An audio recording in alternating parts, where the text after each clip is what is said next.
This is Disney Entertainment News Today. I'm Rob Whiteside, and here now are the top Disney entertainment stories for Tuesday, September 19th, 2023. CEO of Entertainment Studios Byron Allen has offered the Walt Disney Company $10 billion to purchase ABC, FX, National Geographic, and local station, Bloomberg reports. Bloomberg's source, quote, a person familiar with this proposal, says it is a preliminary offer that could change.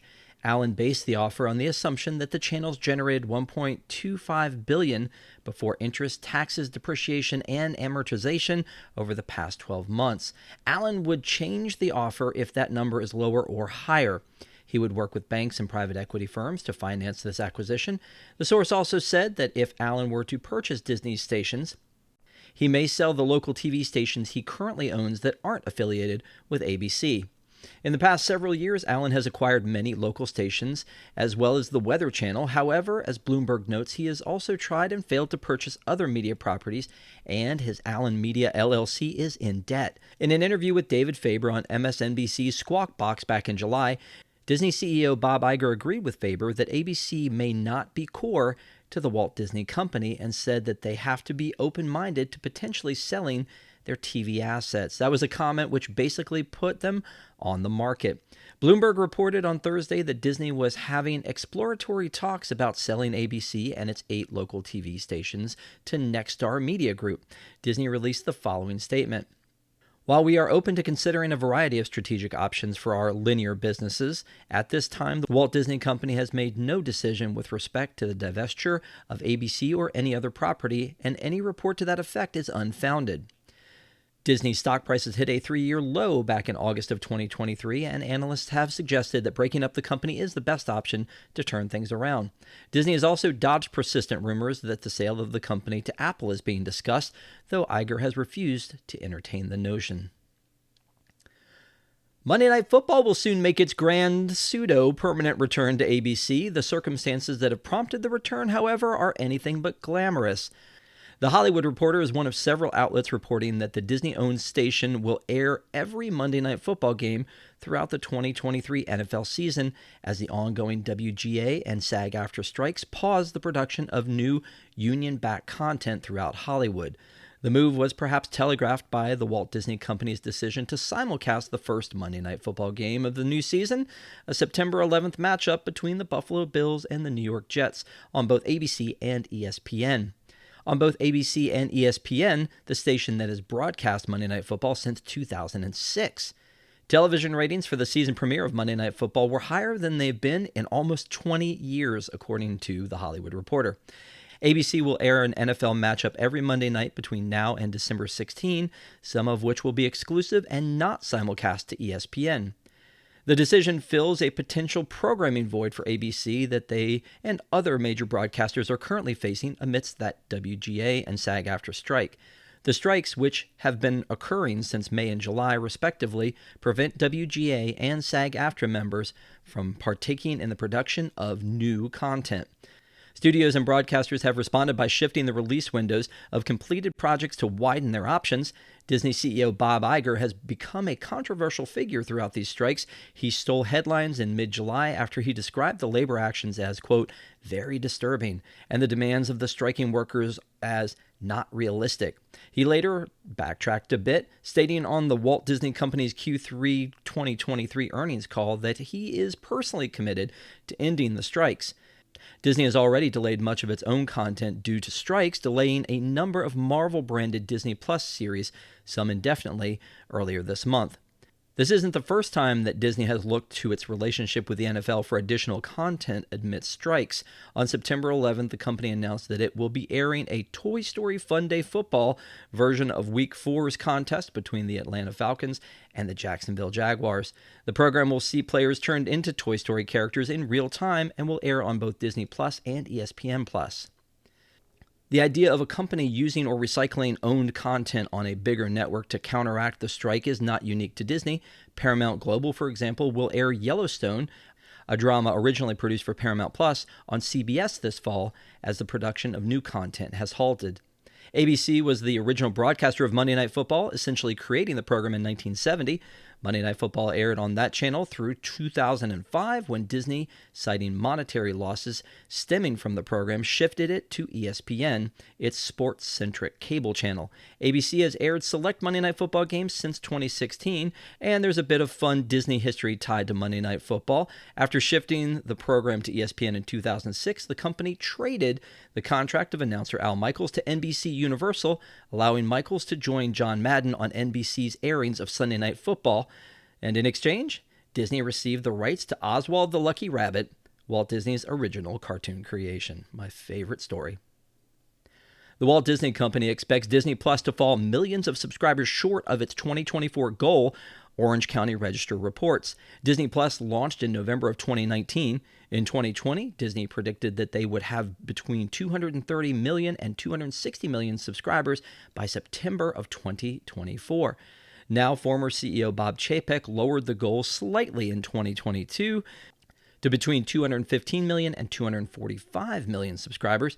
Returning CEO Bob Iger said Disney will no longer share subscriber goals similar to Netflix, but it's still clear that Disney Plus isn't coming anywhere near their previous targets. Subscriber growth initially slowed in 2021 due to a price increase and less new content, but it wasn't until early 2023 that Disney Plus actually lost subscribers. They lost 2.4 million in the quarter, followed by another 4 million in Q2. In Q3, they lost 11.7 million, leaving them at 146.1 million subscribers total. The subscribers have mostly been lost from Disney Plus Hotstar, a version of the streaming service offered in India and parts of Southeast Asia. In 2022, Disney lost streaming rights to Indian Premier League cricket matches, leading to Disney Plus Hotstar alone losing 3.8 million subscribers in 2023's Q1 and 4.6 million subscribers in Q2. But Disney Plus lost subscribers in the US and Canada too, likely due to the continued price increases. The Orange County Register's sources state that Disney management expects to fall tens of millions of subscribers short of the 215 to 245 million goal. Disney and other media companies have struggled to keep streaming profitable, hence the price increases. Disney and Charter Communications, the parent company of Spectrum, recently feuded over contracts, leading to Disney channels going dark for Spectrum users. They reached an agreement last week that will see Disney Plus Basic included in the Spectrum TV Select package. Star Wars Ahsoka is currently airing on Disney Plus. The live-action The Little Mermaid recently arrived on Disney Plus and was the most viewed Disney movie premiere on Disney Plus since Hocus Pocus 2. Disney said that Disney's Haunted Mansion movie will be available for streaming on October 4th. Disney Plus and ESPN Plus will air a real-time animated version, as we mentioned, on October 1st of Fun Day Football between the Jaguars and the Falcons. And of course, some Disney Plus release dates have been pushed due to the ongoing WGA and SAG-AFTRA strikes. Marvel Studios' visual effects workers have voted unanimously in favor of unionizing with the International Alliance of Theatrical Stage Employees, or the IATSE. This marks the first time that a unit of VFX workers has unionized with IATSE.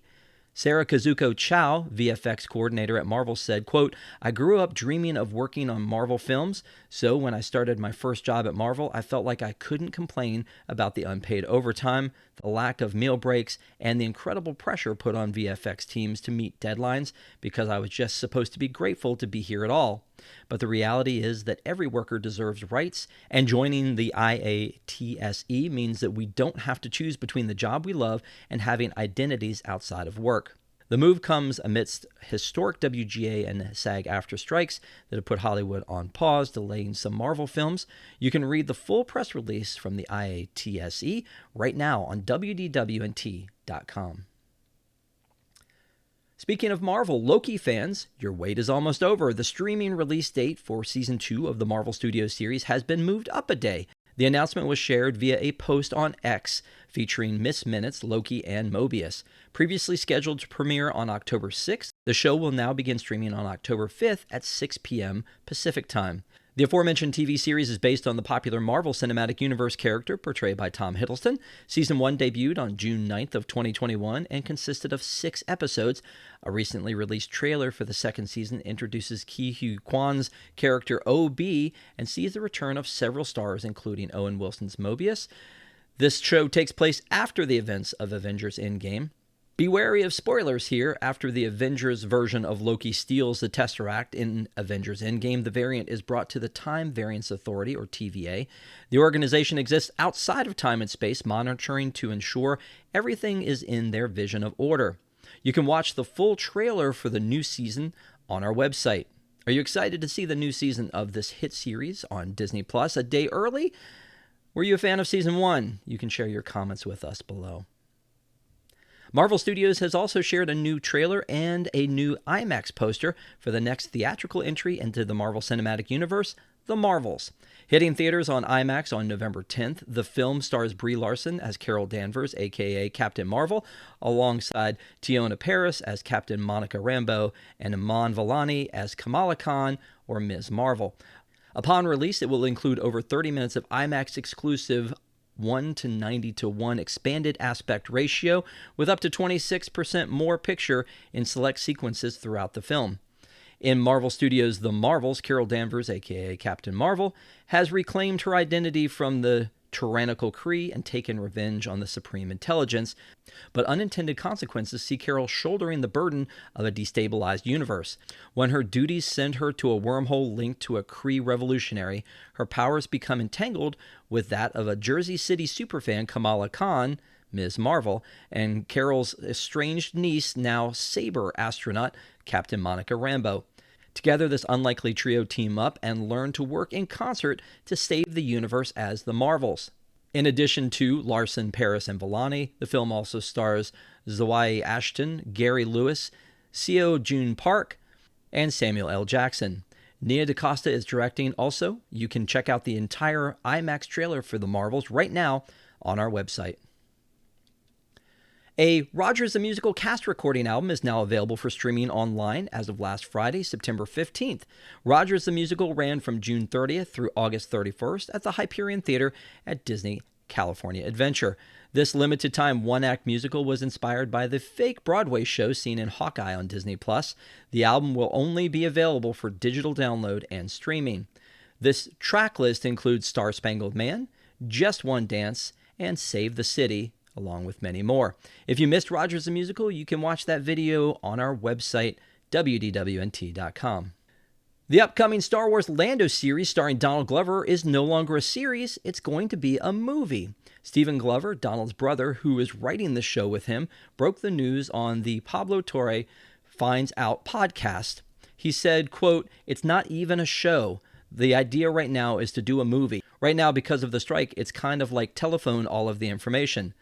Glover is, of course, referencing the ongoing WGA and SAG-AFTRA strikes that have put Hollywood on pause. Variety confirmed the movie news with Lucasfilm. The series was first announced as in development as part of the 2020 Disney Investor Day. At that time, president of Lucasfilm, Kathleen Kennedy, shared that the series would be developed by the director of Disney Plus's new Haunted Mansion film, Justin Simien. Simien is no longer attached to the project. The role of Lando Calrissian was originated by Billy D. Williams in Star Wars, The Empire Strikes Back, and Star Wars Return of the Jedi. Donald Glover stepped into the role in 2018 with Ron Howard's Solo, A Star Wars Story. The prequel film was a box office failure, a first for the Star Wars franchise. Director Ron Howard told NME in 2022 that there were no plans for a Solo sequel. Both Donald Glover and Stephen Glover have previously worked together on Donald's critically acclaimed FX series Atlanta, as well as the series Swarm for Amazon Prime. Donald opened up back in April of this year about returning to the role, saying he'd love to play Lando again. It's a fun time being him. It just has to be the right way to do it. Time is precious. The past couple of years, this pandemic, expletive, it really had people experience time. People realize that time is valuable. You only get so much of it. I'm not interested in doing anything that's going to be a waste of my time or just a paycheck. I'd much rather spend time with people that I enjoy. It just has to be the right thing, and I think it could be. Lando is definitely somebody I'd like to hang out with. Kennedy said back in 2022 that scheduling was to blame for the series delay, acknowledging that Glover is a, quote, popular and very busy performer. Lando was going to be a Disney Plus series, and it's not clear if the movie would still premiere on Disney Plus or in theaters. And finally, the previously announced Figment Little Golden Book has revealed its cover ahead of its January 2024 publication. The book can be pre-ordered now on Amazon.com. Written and illustrated by Jason Grant, Figment includes lyrics from the Sherman Brothers' penned song One Little Spark and explores the idea of creativity and imagination. The cover features the purple dragon in his yellow and red shirt, paintbrush in hand.